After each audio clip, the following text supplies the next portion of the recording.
Hey guys, it's Pastor Bruce coming to you from the Gulf of Mexico in sunny South Florida.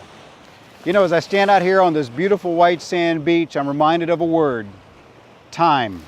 I don't know if you've ever experienced this. I certainly have several times in my life, to be walking up and down a beautiful beach and to absolutely lose track of time.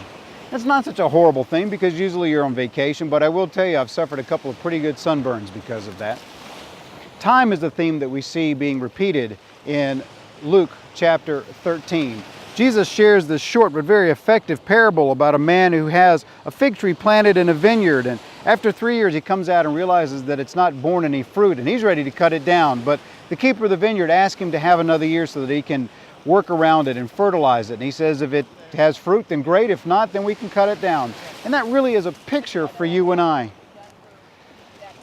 The Lord gives each one of us a certain amount of time. We don't know how long. Some folks have a few years, some folks have many years. But in reality, whatever the time is we have on this world, the Lord expects us not only to come to know Him as Savior and Lord, but to be productive with that time, to be fruitful and to become good disciples of Christ and to lead others to know Him and to disciple them as well. He makes the point that we're to go through the narrow gate, to strive to find that narrow gate and to go through it. But to realize that there's going to come a time when the gate comes down and nobody else goes through, and that there's going to be weeping and gnashing of teeth. I don't know when the Lord is going to return. It may be today. It may not be for another 10,000 years. I do know this: I'm not guaranteed that I'll see the end of today. I may not lay down my head on my pillow tonight. The Lord may call me home before then.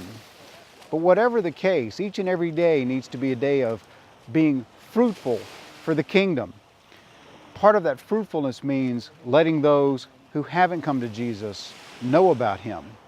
Because when the gate closes for them, all they will experience is that weeping and gnashing of teeth, because that represents being separated from God for an eternity.